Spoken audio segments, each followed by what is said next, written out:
दोस्तों, धरती पर इंसानी ताना बाना 4 युगों की डोर से बंधा है। सतयुग, त्रेता, द्वापर और कलयुग। चूंकि सत्ययुग, त्रेता और द्वापर अब बीत चुके हैं, इसलिए जो आज युग चल रहा है उसे हम कलयुग के नाम से जानते हैं। कलयुग वो काल है जिसमें मारकाट, धोखाधड़ी, झूठ, प्रपंच और पापियों का बोलबाला है। पड़ोसी पड़ोसी से तो भाई भाई से बैर रखता है। अनेकों कोशिशों के बावजूद धर्म की हानि और आक्रांताओं की मनमानी अपने चरम पर है। पुराणों में कलयुग को श्राप और कठिन कहकर परिभाषित किया गया है, जिसमें शोषण, लूटपाट, यौनाचार, नंगापन और कुरीतियों का बोलबाला है। किसी को कहने, बताने और समझाने पर अक्सर खुद को ही हानि होती है। ये तो हुई दुखद और कुछ कड़वी बात, लेकिन अच्छी बात यह है कि वक्त आने पर दुख के ये काले बादल छट जाएंगे और पापी धरती छोड़कर यहाँ से निपट जाएंगे। महाप्रलय के बाद एक ऐसे युग का आरंभ होगा जिसकी जानकारी मात्र से ही मन पुलकित हो उठता है। जी हाँ, वो युग है सतयुग, जिसे देव युग अथवा स्वर्ण युग भी कहा जाता है। अगर आप भी सतयुग अथवा युगों के इस महानतम युग के बारे में जानकारी चाहते हैं तो कृपया वीडियो में अंत तक बने रहें। और एक विनती करूंगा कि बेहतर अनुभव के लिए कृपया अपने कानों पर हेडफोन अथवा फोन की लीड लगाकर वीडियो का आनंद लें। दोस्तों, कालखंड में युग परिवर्तन अनंत काल से चला आ रहा है। अन्वेषकों द्वारा धरती, पाताल, समुद्र में की जाने वाली विभिन्न खोजें उन साक्ष्यों को प्रस्तुत करती हैं जो इस युग परिवर्तन और प्रलय के नतीजों को दर्शाते हैं। जानकार बताते हैं कि जहां आज गहरा समुद्र है, वहां कभी ऊंचे पर्वत और शिखर हुआ करते थे, और जहां पर आज माउंट एवरेस्ट जैसी चोटी है, वहां कभी जलप्रपात और बड़ी नदियां हुआ करती थी। क्योंकि महाप्रलय अथवा सृष्टि के विनाश के साथ जब युग में परिवर्तन हुआ तो जल में थल, तो थल में जल हो गया था। युग परिवर्तन का यह क्रम हमें दिन प्रतिदिन कालखंड के 22वें चक्र की ओर धकेल रहा है। भागवत गीता के अनुसार परिवर्तन ही सृष्टि का नियम है, एक ऐसा नियम जो निर्बाध रूप से निरंतर चलता आ रहा है। हमारे बाबा दादा का समय बीतकर इतिहास बन चुका है, तो हमारे माता पिता द्वारा बिताया गया समय वक्त की किताबों में सिमटकर खोता जा रहा है। मृत्यु उपरांत आत्मा का शरीर को छोड़ना और नए शरीर को धारण करना, ऋतुओं का बदलना और मौसम का परिवर्तन, एक समय पर कबूतर द्वारा डाक सेवा और आज मोबाइल फोन का जो सफर है, जीवन के परिवर्तन को दर्शाता है। ठीक उसी तरह एक निरंतर कालखंड के बाद युग का परिवर्तन होकर ही रहता है। भगवान श्री हरि बताते हैं कि युग परिवर्तन का एहसास समय के बदलते परिवेश और घटनाओं द्वारा भांपा जा सकता है। कहते हैं, एक जिज्ञासु भक्त ने कालांतर में भगवान श्री हरि से पूछा कि हे प्रभु जी, द्वापर युग अर्थात कृष्ण काल समाप्त होने को है तथा मानव शनैः शनैः अर्थात कि धीरे धीरे नए युग की ओर बढ़ रहा है, तो हमें बताएं श्री हरि कि प्राणी मात्र कैसे जान पाएगा कि कालखंड के अनुसार युग परिवर्तन हो चुका है। जिस पर भगवान श्री विष्णु श्री हरि ने जिज्ञासु को समझाया कि हे प्राणी, जिस दिन पाप और क्रोध में अंधा पुत्र अपने पिता पर हाथ उठाएगा, स्त्रियां लज्जा त्याग अर्धनगन अथवा निर्लज व्यवहार करेंगी, धर्म का उपहास और आताताइयों का महिमा मंडन होगा, धर्म के नाम पर लोग ढोंग, स्वार्थ और धन का अर्जन करेंगे, ईश्वरीय शक्ति को भूल जब दुनिया ढोंगियों को पूजेगी, तब धर्म की हानि और झूठों का बोलबाला हो जाएगा। और जब भी ऐसा दिखने लगे तो समझ लेना कि कलयुग का पदार्पण हो चुका है। कलयुग के प्रभाव से लोग परिवार में रहते हुए भी अलग थलग और एकाकी ही रहेंगे। धन, स्त्री अथवा जमीन के लिए अपने ही अपनों का वध करेंगे। लोग मात्र चंद सिक्कों और रोटी के लिए दिन भर प्रपंच करेंगे। जब ऐसा लगे तो मान लेना संसार कलयुग की ओर बढ़ रहा है। तदुपरांत ब्रह्मा, विष्णु अथवा भगवान श्री हरि और शिव जी के संयोग से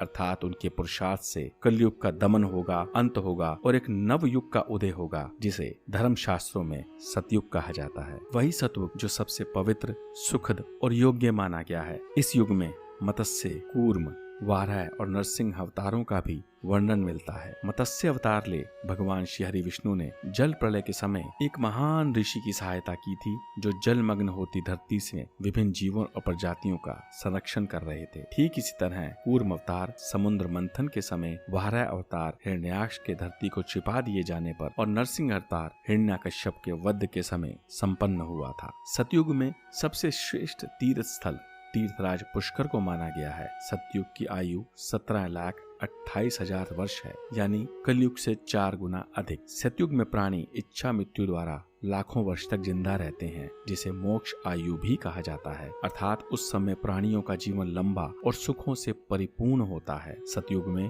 बाघ और बकरी एक साथ मिलकर एक ही घाट पर इकट्ठे पानी पीते हैं। अर्थात विपरीत योनि अथवा बैरी होने पर भी प्राणी हमेशा मिलजुल कर सौहार्द से ही रहते हैं। लोग निष्काम और भक्तिपूर्ण आचरण करते हैं। सभी परस्पर प्रेम और सहयोग की भावना से जीवन जीते हैं। लोग प्रतिदिन जप और कीर्तन करते हैं। सतयुग में प्राणी का एकमात्र लक्ष्य भक्ति द्वारा स्वर्ग अथवा मोक्ष की प्राप्ति करना है। आपसी सहयोग और प्रेम के चलते उन्हें जीविका हेतु यहाँ वहाँ भटकना नहीं पड़ता। अधिकतम लोग भरपूर मेहनत, प्रभु भजन और सुपाच्य भोजन खाकर निरोगी और दीर्घायु होते हैं। राजा हो या व्यापारी, हर व्यक्ति अपने परिवार, समाज और जग कल्याण के लिए ही जीता है। सतयुग में हर प्राणी आत्मनिर्भर और स्वावलंबी होता है। उन्हें अपने लक्ष्य और जीवन के उद्देश्य हेतु मगजमारी नहीं करनी पड़ती। मनुष्य नाना प्रकार के मानसिक, शारीरिक अथवा अन्य दबावों से हमेशा मुक्त रहता है। व्यक्ति वही करता है जिससे जग और सर्व कल्याण हो। इसलिए सतयुग को वेदों का युग भी कहा जाता है। इस युग में मानसिक ज्ञान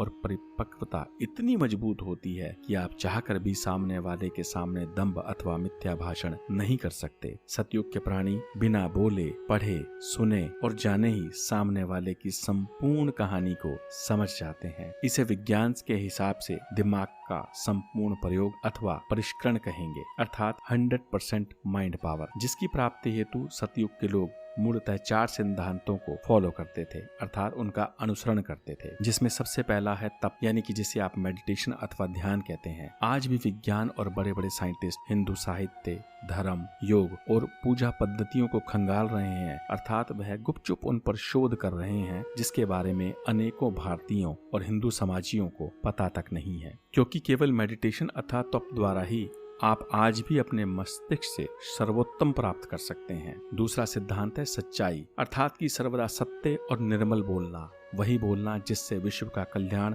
और समाज में सद्भावना हो। सतयुग में जन्मे राजा हरिश्चंद्र की कहानी आपने अवश्य सुनी होगी। वह इस सच्चाई की उच्चतम मिसाल है। तीसरा सिद्धांत है शुद्धि, अर्थात जिसे आप प्यूरिफिकेशन भी कहते हैं, जिसे शुद्ध भोजन, निर्विकार भजन और योग द्वारा संपादित किया जाता था। और अंतिम सिद्धांत है दया, अर्थात ज्ञान, धन, वैभव, शक्ति, रूप और बल के आ जाने पर भी हमेशा विनम्रता और दया को साधे रखना, भूल कर भी और भूल हो जाने पर भी सामने वाले को हमेशा क्षमा ही करना और धरती के सभी जीवों पर सदैव दया करना। बावजूद इसके सतयुग में जब भी नकारात्मक शक्तियों ने विध्वंस किया तो भगवान श्री हरि विष्णु ने मत्स्य, कूर्म, वाराह और नरसिंह अवतार ले प्राणी मात्र के लिए पुनः धर्म की स्थापना की। ग्रंथ बताते हैं कि सतयुग में भी लोग धर्म के पालन और अनुशासन से विमुख होने लगे थे। कालांतर में इसे युग परिवर्तन अर्थात सतयुग का अंत और त्रेता युग का शुभारंभ माना जा रहा था। कुछ ऐसा ही आजकल भी दिखाई पड़ता है, जब मानव दानव बनकर एक दूसरे के अधिकार क्षेत्रों और जीवन को हड़प रहे हैं। वो समय दूर नहीं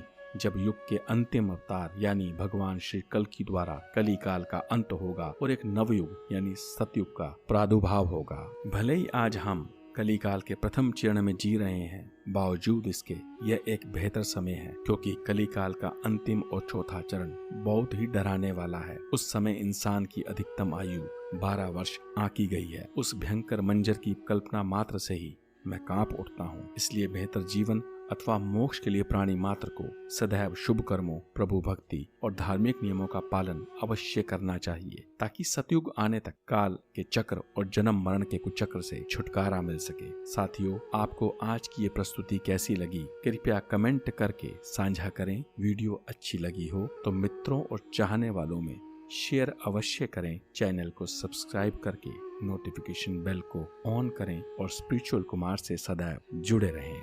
जय श्री हरि, जय श्री कृष्ण और